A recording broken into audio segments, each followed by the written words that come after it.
Hello again, everybody. We are back with Kano Iwanyayi broadcast with Sangwa Zispi with Kachidza Mapfumo.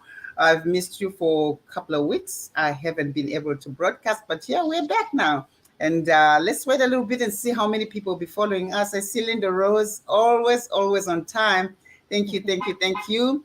Yeah, let's see how many people will be following us. There's a second person, third person. Yeah. All right. Today, I have brought you a very interesting person, a friend of mine, Sharon Njobo. For those who are in Canada, it's a familiar name because she does have her own podcast and talks about 263 True North, and touches on quite a few topics which people would like to know and appreciate that. I have been on her podcast as well, myself talking HIV. But today we've got Sharon, who is she's a business. I've known her as a journalist myself way back when we were still in journalism back in Zimbabwe, and now she lives in Toronto. And I can only say she is a businesswoman, really. Skip all the other things that she does. Today, I have brought her to talk to us about something which is very important, which is quite familiar to a lot of Zimbabwean, particularly women. We're talking about financial collectivism and creating generational wealth. What does this mean? I'm sure most people are aware of women, even in high density area, in rural areas, pulling their monies together and buying mapureti, buying marata, buying fertilizer, buying this, that, and to help each other as women. And some have actually built homes with that. But that's just the beginning of it. So really, financial collectivism is part of our culture. But we want to up it and bring it to a certain level now as a business model. That is why I brought Sharon. Sharon, welcome to the program, and say hello to our followers, and then get into it and tell us what is this all about? What are you doing? How did you start this? And where are we going with this? Wow, awesome. Thank you so much, Akoma. Deeply honored to be on this broadcast today. Financial collectivism is a topic that is very close to my heart. And as you said, it is rooted in the tradition in terms of how we save as a people. You know, what we say is when, especially Zimbabwean women, when we arrive at a place, we first look for where is the church? Where are my fellow Zimbabweans? And once we get together, there's 2 or 5 of us, we start mkando, we start a round. So similarly, when we arrived here in Canada, we started to do mkando around. And for some reason, I found myself being the admin of Maround, which we're doing on WhatsApp. And using the platform that you talked about, 263 True North, our rounds were nationwide across Canada. And it was out of the recognition of the sheer volumes of capital that was circulating within the economy. It opened up my mind to how rich we were as a community of Zimbabwean women living in Canada, with women contributing $500 bi-weekly. Each group had 10 women, and we had about 5, even up to 7 women, 7 groups, 7 times 10, that's about 70 women circulating $500 bi-weekly. This isn't a lot of money, phenomenal amounts. And so the idea was to leverage that capital and to see how we can move this capital from the margins of the economy into the mainstream. Because as we were participating in the rounds, something important was happening. We were creating trusted financial relationships. And so using those trusted financial relationships, I then took it to the next level to say, what if part of this money that we are collecting, we invested. Because as we were doing my round in Mkando, this money was on the margins. I could not go to the bank and say, Mona September, I'm the one who is getting married around and to pay loan. Mm-hmm. So, but when we then came together and formally established ourselves as a company, an investment company, established here in Canada, owned by Zimbabwean women, we could then take our shares as recognized equity in a company, that those shares are recognized as your assets. So basically, what I did was to move this capital, some of this capital from the rounds, from Mkando, from the margins of the economy into the mainstream, and to enable greater and deeper financial inclusion for Zimbabwean women using methodologies that we are familiar with. I know they are okay. You can come in. I can talk about this all day. I But know, yes, no. jump in. That's in fact that's what I want you to do, to get into it and break it down to pieces that we can understand, right? I know that when you started off as Mkando, is in rounds like that, a lot of money was collected, and a lot of people wanted to join these your groups, and I even tried to get in, but it was already full, so we Mhm, couldn't get in there. What I really like is the fact that you raised a lot of money and now wanted to make it into a company, so that it's not only money going to Sharon, money going to Sangwadzi, money mhm. going to Shayla, and no, it's now a bigger thing. You brought it to a higher level than what we normally know as this Marans.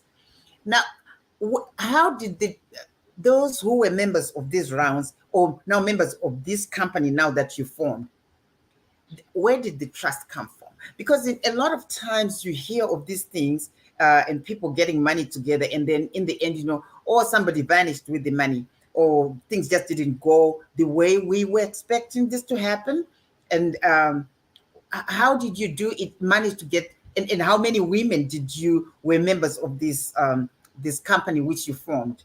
We will go further. What you did with the money, okay, where you Mhm. invested it, how many members did you have to start with, and the name of the company, and where did the trust come from? Okay, great. So, from after the recognition of the volumes of cash that was circulating within the Zimbabwean female community, uh, a lot of time and effort was invested in doing research in terms of what will it look like for women to participate, in terms of formalizing these contributions, because what I wanted to build on was that discipline. When you are participating in a round, there can be 10 of you, Mhm. and you, from the round, you build the discipline of um, delayed gratification. Kuti, you are putting your money and then you are going to be number 10 in the round. So that discipline was very critical to the design of this concept, in that women could then purchase shares into a corporation incrementally. So every 2 weeks, you are Mhm. contributing money, and what you're contributing is purchasing shares.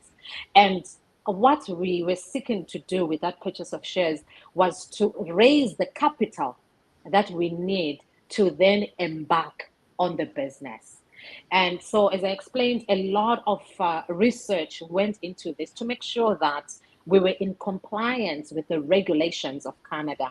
We had to understand which economic policies or which fiscal policies would be impacted by having this kind of operation, because at its very core, the economy is capitalist in nature. Mhm. So it is not very welcoming to different ways of raising capital. I was fortunate to knock on some doors that afforded us the opportunity to consult with very high level lawyers that knew how the securities sector works. Very senior people who pro bono gave me the advice in terms of how to develop this. And even with those doors that were being opened, multiple doors were closed. So I'm sharing this to emphasize the thought and the process, that it is not an overnight thing. It's something that has to be fully thought through and executed. So after understanding which um, securities regulation we could legally operate under, we then set about the process of formulating the company, understanding that there was an exemption that allowed us to come together as women from Zimbabwe and set up a corporation. And that exemption is the one that placed a limit in terms of the number of people who could participate. So the limit was set at 50. So we did hit that 50 number within a couple of days. And we had to set up a second company. So the first one is 263 True North. And then the second one is called Thrive 263. And I've gone beyond Canada to use this same model to help women and a few men now to come together and invest in real estate internationally. If time allows, we can go into that. But what is critical to understand is it is the systems that contribute to the trust, right? Do the systems exist which allow for this organization, for this company to be audited, to be interrogated, to produce bank statements? Who are we working with? I had to do a lot of awareness raising with the women as well, so that they could understand the importance and the criticality of paying for professional services, such as getting lawyers, getting accountants who specialize in these areas, uh, because that is part of the process of building systems. Has it been perfect? No, it has not been. But because there are systems in place, it becomes easier to identify when you are starting to get off course. So it is an ongoing journey, and building and continuously improving, but gaining that confidence, even with the mistakes, to still expand and take this concept globally. And I'm truly excited and proud of where we have, how far we've come as a community of women, and disrupting the narrative that Yeah. as women we cannot work together. As leaders like myself, we are out to steal from our compatriots. So my deep desire is that the work that I do, the work that I champion, should not be unique. Rather, it's something that should be universal, because there are a lot of brilliant ideas that need to be funded. And as women, especially in the diaspora, we have a lot of money that could we could invest in these ideas and create wealth for everybody and for generations to come. We just need to work with the systems that exist. You know what I really thought is interesting is because the mindset has to grow from just buying Mapoto and Yes. always like sort of on the sideline.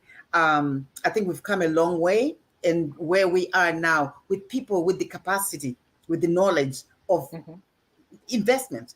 And we really should take it up, and nothing should stop us, because there is a lot of knowledge around, there's a lot of support around. The banks are there, and there's no such thing that you can't go bigger or think bigger because you're a woman, or getting a group of women and giving them the training and giving the confidence, like we're saying. That's why I kind of brought that question, that where did the confidence come from? It came from the education and, training Yes. them and telling them what's happening, and knowing that this is legit. This is not just like a fly by night kind of arrangement. Sorry, it's not like a fly by night arrangement where tomorrow Sharon could just disappear with your money. Hmm. There Hmm. are systems put in place that to ensure that your money will always be there. Now, let's go a little further. I do know that a few women, a few members of your group, who have purchased properties in, is it North Cyprus? Yeah. Talk to us about that, because that's very interesting. Because Cyprus, Greece, why Cyprus? Why Cyprus? And what's Okay. happening out there? And then tell us a little bit more about that. I know you've been very fascinated about it. I've seen some pictures of you and your family and some friends out there, and you're happening out there. And I was like, why Mhm. am I here and not there with these women? Tell us more about that Cyprus investment, and how it's coming up, and how it looks like, how it works. Okay. You touched on a key word. You said mindset. So sometimes many times actually, we move to spaces and we don't recognize that the environment has changed. We continue to think as if we're still in the old space. So I come from Bulawayo. I'm a township girl. I come from Pomola. And I never dreamt that I'd be in Canada, right? But circumstances brought me here. And I recognized that even though I was here, I was still thinking as if I was in Zimbabwe. Mhm. And my options, I limited them to I buy a house in Bulawayo, I buy a house in Canada. Actually, it's I buy a house in Bulawayo because I was saying, oh, Canada is not my home. I'm going to go Mhm. back. And we have this mindset of, I have to do this or that. Mhm. We didn't have this growth mindset. We didn't have this mindset of abundance that Mhm. I can own a house in Bulawayo and in Canada and Mhm. in the UK. So during the holidays when I was in Bulawayo, I would go to Gwanda, all right? My my maternal grandmother's home. So would go to Gwanda. And in Gwanda, it's a mining town. And the mine in Gwanda is owned by a Canadian. And it I realized that this person probably doesn't live in Gwanda, highly does not live in Gwanda. Mhm. But we feel that we have to be in the same physical or geographic space as our money. And yet, technology and how we transact, it has evolved Mhm. that you can follow your money, you can bank remotely. I'm actually joining this meeting today from Dallas, Texas, and I'm Mhm. not in my home, but I'm able to continue with the business. So, with that mindset, when the opportunity for investing in North Cyprus was presented to me, it was presented as a question. The lady asked me, she's one of the members of 263 True North, Tracy. She asked me and said, do you know anything about North Cyprus? And I didn't know anything. And she Mhm. said, oh, my cousin can talk to you about it. And she talked to me. The prices were ridiculously low, and it was in British pounds. My Mhm. husband and I had been investing in Canada, just starting, but the Mhm. prices in Canada had become so high, and it was becoming increasingly difficult to re enter the market and get additional properties. So, not Cyprus with the pricing, it's an emerging market. Um, it was attractive, and they have payment terms. So at the end of our purchase process, I just asked the salesperson, I said, you know what? I need to introduce this to many people. Can I sell? I liked it so much. I got excited and I knew I would excel in doing this. And so I then started this concept of thinking beyond borders, borderless investment, and raising awareness and taking away that fear of anticipating that there would be problem, but rather thinking about all the possibilities, identifying the risk and mitigating, and using the lessons as well from Canada on the importance of working with experts and people who know, and using data driven decision making. What are the metrics in Mhm. North Cyprus? When you come in, for example, we bought our property at £46,000. It's Mhm. going to be completed in around October. The value right now is £115,000. If we put it on a rental market, then we are earning in British pounds. So I'm sitting here, I can connect and get updates in terms of how the progress is going. There is flight, I can fly there and see the progress and come back. And once I start renting it out, there's an app, I can see what's going on. So just like the people who came to colonize Zimbabwe and people continue to invest in Zimbabwe, we too can invest in other countries. I have clients who are buying in North Cyprus from Zimbabwe, Mhm. from the UK, from the USA, from Canada. So, really, the world is now one big global village thanks to technology. So this same social media that we're using is the same technology and platform that we can use to open up our wealth creation options instead of maybe waiting until I have enough money to buy a stand. I'll give Mhm. an example of one creative way is you buy a property in a market where you can afford in North Cyprus. By the end of 4 years, your money has increased exponentially, and Mhm. you can then port your money. You can carry it to Zimbabwe to buy a whole entire house instead of trying to do a stand and build gradually, Mhm. right? You have sort of parked your money where it is growing as the construction is progressing. Your money is also growing. So we really have to be creative and recognize the privilege of technology that we Mhm. have, the privilege of how easy it is to move now from one country to another. And to those in the diaspora, we have what I call the passport privilege. You know, when I appear in spaces with my Canadian passport, I'm not exaggerating. It's as if they've seen the Prime Minister of Canada. We have Mhm. Sharon here from Canada. We have Sharon. It's Mhm. like I'm representing all of you. So we have many privileges that we are not fully exploiting. I'm going to read a few of the comments coming from our followers here. Oh, Great. okay. Yeah, the lovely topic. I'm glad you're back. That was from Rose, and L. Phillips goes, great that there are checks and balances in place while you're doing your business and what you're explaining to us. And Nuktula says, any UK inquiries about this idea? I think they would like to know, or you know, how they can get involved, how can they participate. Cromwell, another comment from Phillips also requires a lot of knowledge and trust. That's why we touched on that trust bit, because I think it's very important. We've heard of disasters before, or people who have invested their money, but this is not a new concept, as you said. Yeah. And also, not only in Canada, I have read some in the media about some women who started by getting their monies together, just like you guys did, and then ended now they really are big. They bought some. They are renting in Bulawayo. They are buying apartment buildings in South Africa, and that kind of stuff. And in particular, they're all women, really, who are most of Mhm. them are women, which really evolved from that um, around people getting Yes. around and realizing that, what, why do $20? We're making more money. Let's do Hmm. $500 and see how Hmm. what happens every 2 weeks.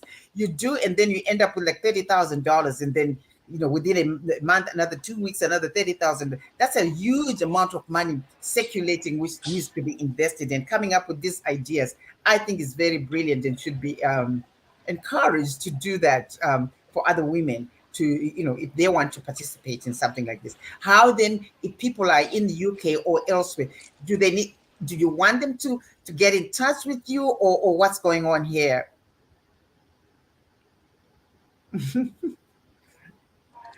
Sorry, Yeah. someone left the door open here. All right. Yeah, yeah, yeah. So yes, it's very possible to participate regardless of where you are. So there are a number of options that you can utilize to participate.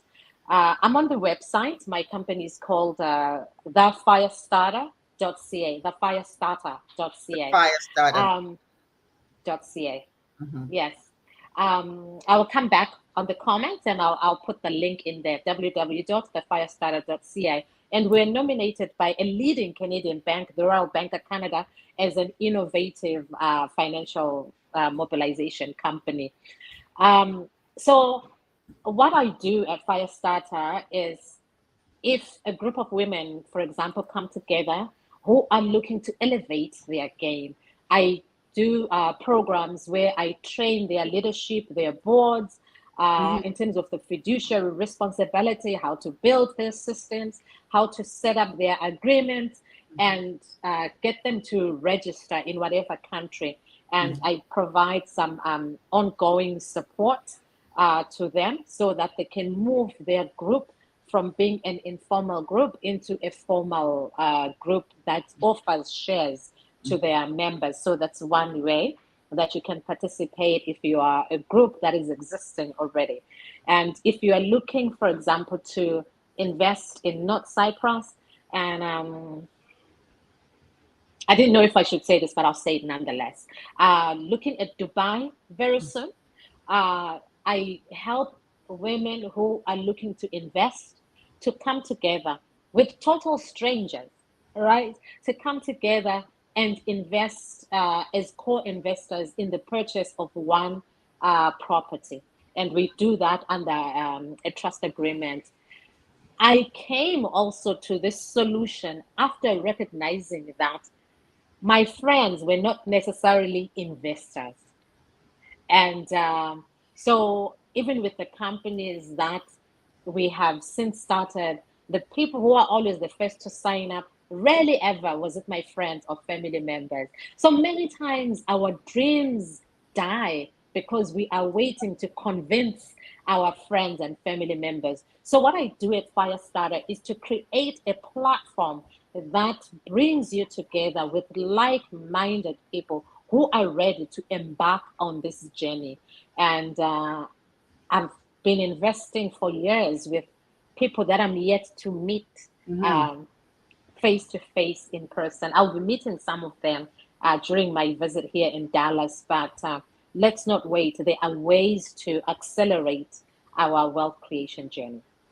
This is so interesting, and I am glad that we had a couple of people who followed us to listen to this very important topic, which otherwise we kind of like talk about it and people say, oh no, I wouldn't do that, I don't know anything about it, I don't know about these people who are getting their monies together and investing in a foreign country. How do you know? But it's important that you explain to us the processes, what you have gone through to get to where you are right now, and encouraging other people who might be interested to grow bigger, to enlarge your tent, and it's Exactly. not always where you are, where you invest. You can, you can be investing anywhere, as you said, with the information highway, the internet, social network. And Mm-hmm. it's so important to know. And we encourage such, and really for us to have an ordinary person doing extraordinary stuff who lives within our communities is so important. I would like to thank you, Sharon, for coming on board and talking to us about what you are doing. And yeah, sure, so that we all can, we know, and you know what to do with your money. Put your money where your mouth is, because otherwise you spend all your money buying Gucci and designer clothes. I think those days are over. It's now time to Yeah, think bigger and enlarge, get bigger. And you can't do that alone. When you know better, you do better, right? absolutely, Yes. absolutely. Okay, Sharon, and everybody who has been following us, thank you so much. This is Somewhat Spiwe. We'll be back next week. I know we had a bit of a hiatus because we're having some technical issues, but we're back in form. And so next week we should have another very interesting topic, another ordinary person doing extraordinary stuff, talking to us and sharing with us some ideas. And thank you so much. And Sharon, I'll be seeing you, and stay in touch. And everybody else, follow Yes. me next Saturday. I'll be here somewhere this spirit at Mapfumo. Have a lovely weekend. Thank you for having me. Goodbye, everyone. You